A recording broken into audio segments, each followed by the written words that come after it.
Alright, what's up, YouTube? Tonight, it's 9:15. I'm a little late on this video, but I want to talk about this cycle, right? And there's some people that know about this, and it's like, you can't deny it. You can't say that it's not real, because it absolutely is. So we're going to talk about a vicious cycle, okay? And the reason I'm doing this is because this is the most blatant and gives us the clearest view of the nature of the beast, all right? And this is true about everything. There's always this kind of cycle, right? And it's always just like this. So, let's say a company, right, a record label, signs an artist, right, to make their music. The label makes them sign some ridiculous contract, which most of the artists don't look at because they see a check for a couple $1,000,000 and they're like, oh, I'm not going to be hungry no more. What the hell are you honking at? I'm not going to be hungry no more. So they sign the label, get the money, and it's gone next week. They sign the artist. And then, when these contracts come about, right, the label, the corporation, always gets the advantage. So if there's a decision to be made, the corporation gets to make the decision, not the artist, which is ridiculous. So they sign the artist. The artist is good at first, right? They make music, people like it, they kind of get popular, and then the corporation here, the record label, they dump millions of dollars into the companies they're partnered with, right? Media organizations and newspapers, New York Post, and like Time Warner Cable, and they put them all over TV, magazines, they make merchandise, all that shit, right?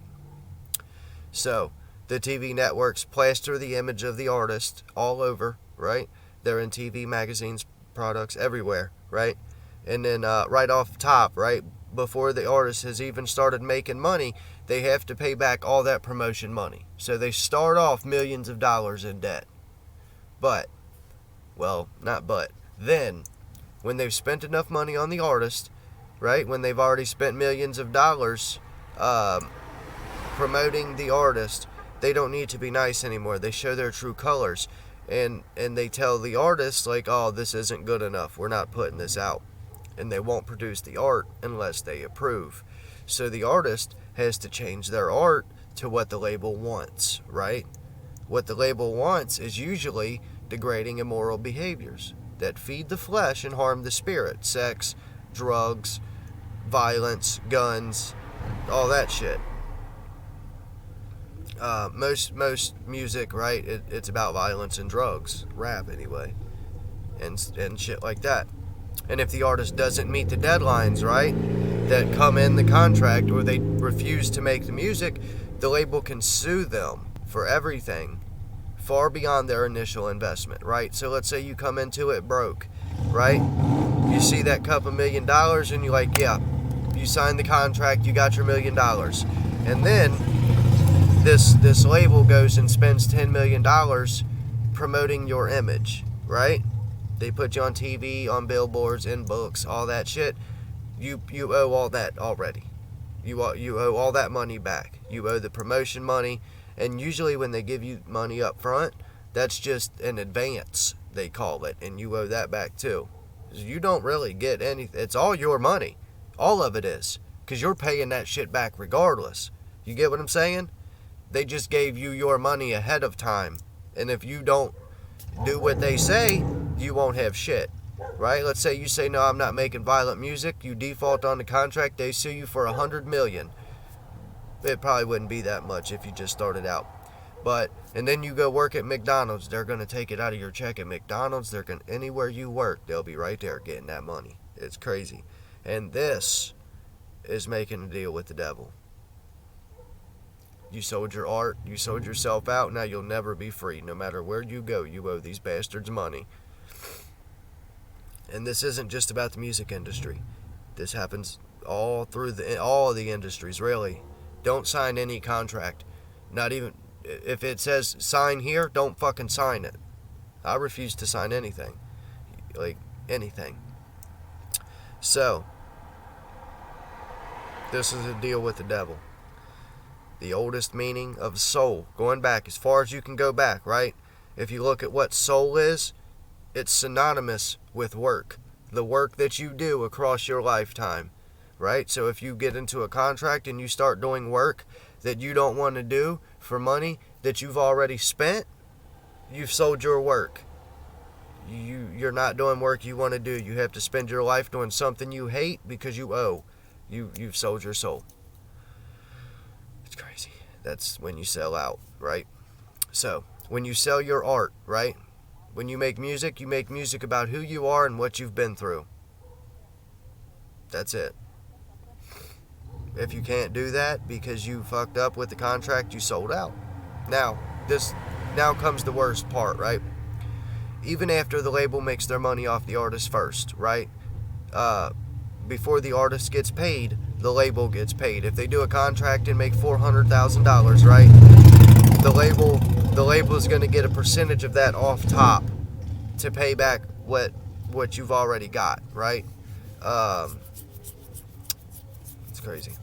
And it might be 50-50. It just depends on the contract.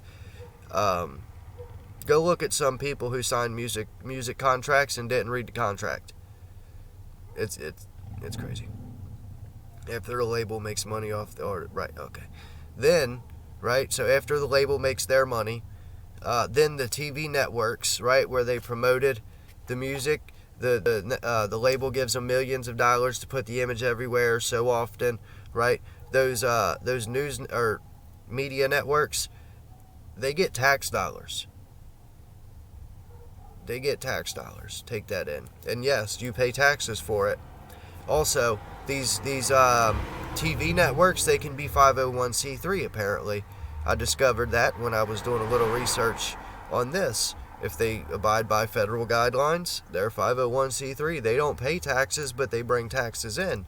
Then, when the artist makes these songs they don't want to make, right, about violence and shit, the target audience, usually children or teenagers, their target audience begins to emulate the behavior they see, right? When you're young and impressionable and you see Lil Wayne talking about drugs and guns and gangs, and then you go get involved in drugs and guns and gangs, you end up in prison. And that's where the biggest money involved comes in. $22,000 per inmate per year. They probably spend $2,000 taking care of you all year. You ever been to jail? You don't get much. $2,000 is probably more than it takes. So, that's it though. That's the thing that makes this a vicious cycle, right? Is the record labels, the media organizations, the news networks, and the private prisons, they're all three owned by the same people. One person owns all three, okay? So they make the artist, they promote them and put the image, and then they make the money when the people emulate it and go to prison. Let's get into it. So, I'll get into that in a second. So here's an article from someone in the music industry. His name's Homeboy Sandman. And he's a rapper from Queens, New York. So, here we go. Right now, 3 companies, Warner Records, Universal Music Group, and Sony Music Group, control around 90% of the depiction of hip-hop. At the same time, 2 companies, Core Civic, which it was formerly called CCA, the Corrections Corporation of America. They changed their name to Core Civic when people started finding out about this. And GEO Group own almost all the private prison beds in the USA. What connects these 2 industries together? Vanguard and BlackRock, which are the largest shareholders in both media and prisons. Investment companies, hedge funds. It's crazy. It's really crazy. So, last year, the CCA, Corrections Corporation of America, the biggest name in the private prison industry, contacted 48 states offering to buy their prisons. One stipulation, right, of this contract was particularly bizarre. An assurance by the agency that, let me just read it here. An assurance by the agency partner that the agency has sufficient inmate population to maintain a minimum 90% occupancy rate over the term of the contract. So, if prison population drops below 90%, the contract's over with, right? What they did, they send big fat checks to government, state governments, local governments by the prison, right? And then the state and city governments have to keep the jails and the prisons full, and if they don't get that money no more. So, what kind of legitimate and ethical measures could possibly be taken to ensure the maintenance of a 90% prison occupancy rate? You can't do that fairly. It's iniquity. 2 months later, an anonymous email was sent out to various members of the music and publishing industries, giving an account of a meeting where it was determined that hip-hop music would be manipulated to drive up privatized prison profits. It's crazy. So, one thing I want to add, right, is this isn't only about hip-hop. Michael Jordan, with his shoes, right, he makes in China for pennies to child slave labor, which that's just an assumption. Don't take that seriously. You could probably look it up. Michael Jordan invests in prisons for profit.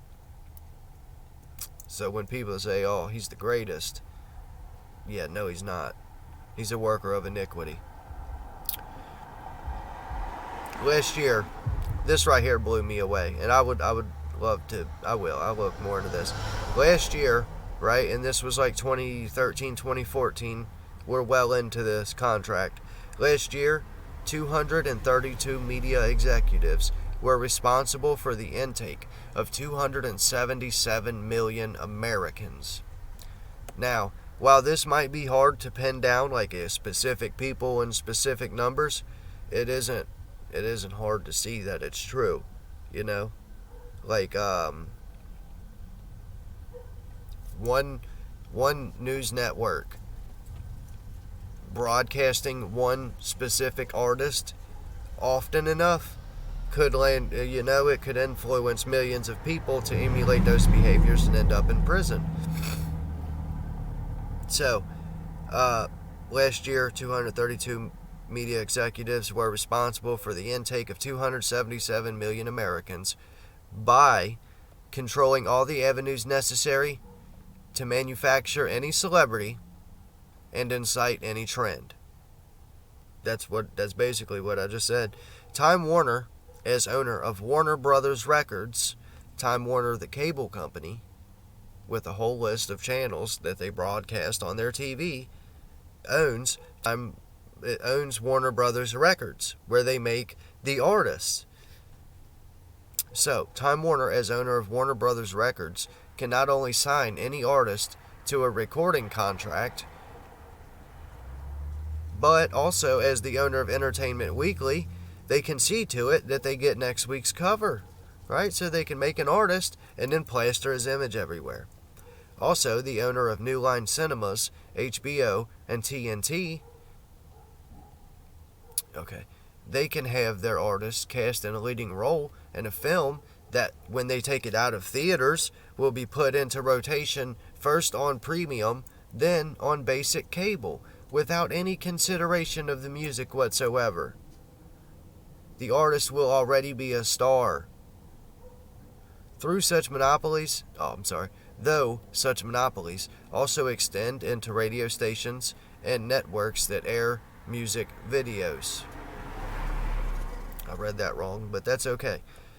These monopolies also extend into radio stations and networks that air music videos.